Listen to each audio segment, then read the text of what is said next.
Ejemplo de trabajo social de caso, terapia de pareja.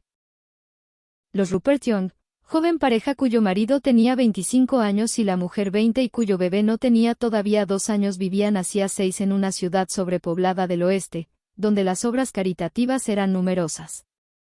Se le recomendó a la secretaria de la obra local de protección familiar, encargada del distrito.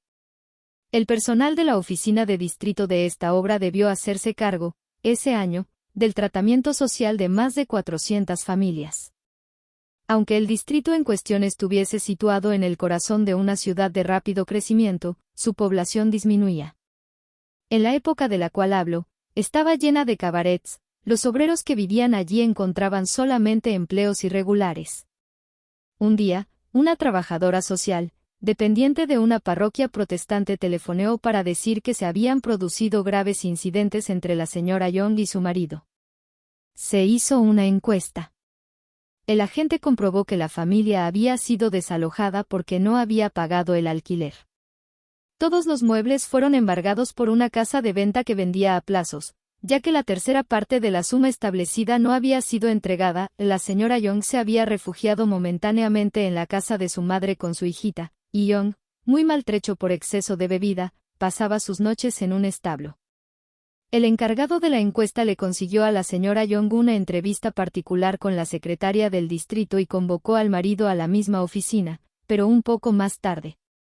En esta entrevista, la mujer, encinta de 3 meses, se manifestó incapaz de hacer frente a la crisis por la cual atravesaba.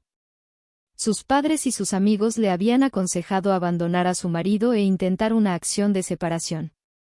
La secretaria le proporcionó la ocasión de exponer su punto de vista, pero le hizo comprender que deseaba también oír a su marido. Young volvió arrepentido, confesó haber bebido y haber golpeado a Hilda, su mujer, pero invocó como circunstancia atenuante que todo el mundo se aliaba en contra de él y que Hilda lo fastidiaba. Reconoció de buena gana, contestando a las preguntas que le fueron formuladas, que ésta era una buena mujer y ama de casa, que él quería a su hija, de la que estaba orgulloso, pero aún reconociendo que él era el principal culpable, atribuyó una parte de culpa a su suegra. Le dimos con qué pagar su cena y su desayuno y le entregamos una carta para un médico que iba a examinarlo. Le pidieron que volviese al día siguiente para que se entrevistase con su mujer y la secretaria de distrito. Young, que era católico, anunció al llegar que había hecho voto de abstinencia ante un sacerdote. Era una idea que le había venido espontáneamente. De común acuerdo se estableció el siguiente programa. 1. El matrimonio se separaría por algún tiempo. 2. La señora Young y su hijita irían por un mes al campo. 3. Young, que, según la opinión del médico, sufría solamente las consecuencias de sus excesos de bebida, sería, si fuera posible, alejado de su hogar durante algunas semanas. 4. El marido y la mujer no discutirían más sus asuntos íntimos delante de sus familiares, o quien fuese, salvo delante de la secretaria de distrito. 5. La señora Young evitaría buscar querella a su marido, lo que constituía uno de sus defectos. En menos de 24 horas la señora Young había contravenido las cláusulas 4 y 5, mientras Young ponía objeciones tan insignificantes como el temor de no recibir carta de su mujer durante su separación. Ese día, para que se ocupara de algo, se le hizo lavar las ventanas de la oficina, se le dio un alimento sustancioso y se dispuso a hacerle un examen mental.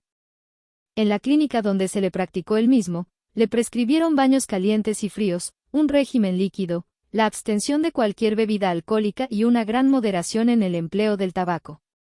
Al comienzo, se temió el delirium tremens, pero estas previsiones no se realizaron y en menos de 2 semanas, la oficina del distrito consiguió la admisión de Young en un asilo para alcoholistas, situado en el campo.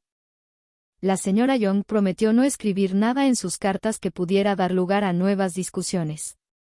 Pronto Young abatía pinos en la chacra del asilo y escribía que se sentía fuerte como para vencer a Willard, el campeón del mundo. La frecuente correspondencia que le enviaba a la oficina del distrito parecía constituir parte esencial de su tratamiento. A medida que se disipaban los efectos del alcohol, Rupert demostraba un temperamento ardiente, afectuoso como el de un niño, fácil de dirigir, pero inestable. En otros términos, La bebida no era el único obstáculo contra el que tenía que luchar. Algunos de los que vieron su legajo un año más tarde, fueron del parecer de clasificarlo como deficiente mental, pero los médicos de la clínica psiquiátrica no emplearon este término en su diagnóstico y esto era, sin duda, mejor. Young envió varias cajas con flores a la oficina del distrito y parecía disgustado cuando tardaban en agradecérselas. 2 meses después del pedido formulado a la obra de protección familiar a favor del matrimonio Young, este había regresado a la ciudad. Una buena parte de sus muebles le había sido devuelta sin más pago. Le habíamos encontrado una vivienda modesta, Rupert había encontrado un trabajo temporario. Un poco más tarde volvió a su antiguo oficio de carrero. En otros tiempos la acción social de este caso se hubiera detenido allí, y sin duda la habrían terminado con la siguiente descripción: en el momento de nuestra visita, la señora Young y su hijita estaban en casa. La habitación está adornada con algunos grabados antiguos, carpetas y objetos que le dan un aspecto íntimo. La cocina ofrece el mismo aspecto familiar. El armario está lleno de vajilla reluciente. Como era la hora de almorzar, entró Young con una brazada de leña. Muy orgulloso de su mujer por la forma en que lleva el hogar, se demostró también muy satisfecho por su habilidad personal en materia de pintura. En realidad, el tratamiento social empezaba solamente. Muchas dificultades, algunas bastante secundarias, pero otras de una importancia capital, quedaban todavía por superar. La diferencia en los antecedentes y las creencias de las dos familias: los padres de Young eran americanos, de origen irlandés, católicos; los de Hilda, americanos, de origen alemán, protestantes; la costumbre de algunos de sus allegados de alentar a Young a que beba, la tendencia de Hilda a discutir y a protestar, eran factores que no había que perder de vista.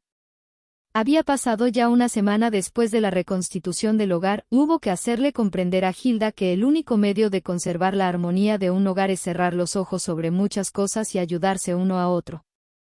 Cuando nació el segundo hijo, Hilda prefirió pedir una partera antes que ir al hospital o llamar un médico a domicilio. Esta decisión le costó cara, ya que a causa de esto tuvo grandes trastornos en su salud.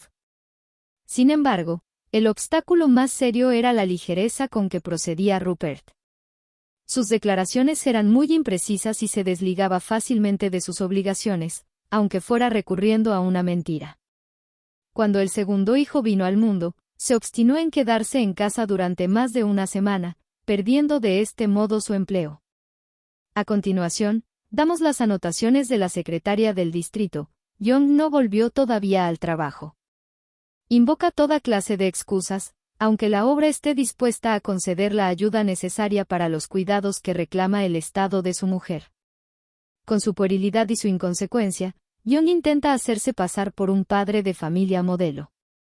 Ha utilizado la enfermedad de su mujer como pretexto para las vacaciones que se ha tomado y demuestra con su conducta cuánto camino tiene todavía que recorrer antes de adquirir un sentimiento real de sus responsabilidades. De los métodos empleados para corregir estos defectos de carácter, el primero fue el de efectuar frecuentes conversaciones amistosas con Rupert. La ayuda inmediata que la secretaria de distrito había proporcionado a la familia en el momento más crítico, le había dado un considerable ascendiente sobre Young. Su carácter permanecía más o menos inestable, pero se esforzaba siempre en no disgustar a la secretaria. El segundo método consistió en desarrollar su afecto por la familia, en hacerle amar su casa y en sacar de ello el mejor partido posible. No se le permitió a Rupert descuidar los cuidados prescriptos para su salud, incluyendo los baños, pero las asistentes sociales encargadas de él, se esforzaron sobre todo en colocar su hogar en primer plano. En la época en que las querellas abundaban, marido y mujer vivían en un medio exasperante en el que todo iba mal y más adelante, al comparar sus impresiones recíprocas con respecto a su hija mayor, miraron hacia el futuro y estuvieron de acuerdo en convenir, no solamente en que su hijita era la más linda del barrio, sino en que también debía ser la mejor vestida y recibir la mejor educación posible. La secretaria del distrito le sacó una fotografía a la niña y le regaló al padre una ampliación. Durante este tiempo, Hilda se iba corrigiendo, tenía más dominio sobre sí misma y tomaba en sus manos las riendas del hogar, y de lo que más se enorgullecía Rupert era de haber dejado de discutir con su suegra. En el transcurso de estos últimos años, los Young han tenido que sobrellevar otras 2 crisis más, sin que las mismas hayan comprometido el equilibrio del hogar, y el bebé pereció en un accidente y durante cierto tiempo la salud de Hilda dejó mucho que desear. La secretaria de distrito pasó largas horas con ellos durante la primera crisis, pero antes que ocurriera la segunda, se había ido a vivir a otra ciudad. Aparte de algunas visitas muy espaciadas, ya no estaba al corriente de sus asuntos más que por algunas cartas escritas de tarde en tarde. Aunque Rupert no haya sido siempre fiel a su juramento, no ha vuelto a caer en su antiguo estado de desmoralización. En el momento en que escribo estas líneas, la familia marcha bien, el marido tiene un empleo regular y el alojamiento de los Young comporta 4 habitaciones, en vez de las 2 que tenían antes.